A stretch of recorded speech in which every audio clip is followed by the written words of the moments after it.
I København er 44-årige Stephanie ved at være klar til sin store cougar-aften. Hej pusser!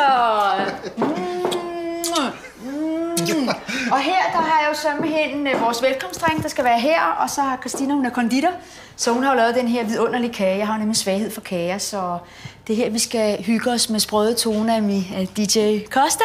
Og her vil der jo så være, hvor man kan så sidde ned, og her vil der være en lille bar, hvor at min lækre hotte date skal være. Og så skal der flørtes igennem, og der skal festes, så vi skal hygge os. Og Patrick?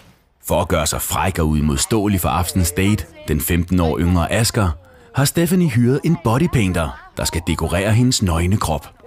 Jeg elsker at gøre nogle udfordrende ting. Jeg kan godt lide at prøve grænser. Jeg kan godt lide at sådan lige være på vippen til at kunne udfordre sig selv og mærke sig selv. Det giver en god personlig udvikling. Hej skat! Kom indenfor, stil dig foran mig, for jeg kan ikke bevæge mig. Og mens bodypainteren giver sig i kast med cougarens svulmende former, er gæsterne så småt ved at ankomme i festlokalet ovenpå. Og veninden Christina har nyt om daten Asger. Han er meget spændt. Han er meget spændt. Han er meget spændt. Han er meget spændt? Ja. Nå, det var godt. Er det sådan, så han ryster? For det vil være dejligt. Ja, lidt. Han lige kan ryste helt på plads. Ja, det må jeg sige. Det er fedt at tænke på, at Asger står oppe i baren deroppe og venter på mig, og er det spændt. Det gør det også noget ved damen her, og jeg kan da godt mærke det i maven. Det er en super fed følelse. Det er frækt, det er lækkert, det er spændende. Jeg glæder mig til at se ham. Og det er nu, det sker. Nu skal jeg op, og sådan som jeg har det, det er, at jeg har et vildt boost i maven. Altså, jeg er en energibombe i forvejen, men jeg kan slet ikke fortælle dig, hvor fedt jeg har det. Og jeg glæder mig vildt meget til at komme op.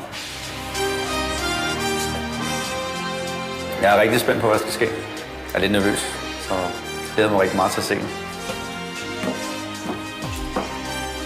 Hej.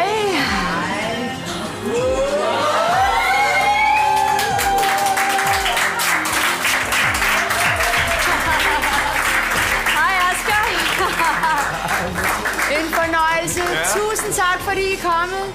Lige da jeg ser Stephanie komme op, så tænker jeg bare, hold da op, en barn, men super flot. Tak fordi du måtte komme. Ja. Hold da op. Har I ventet længe? Hun holder sig godt. Hun ser rigtig godt ud. Jeg gør hun. Og en 44-årig.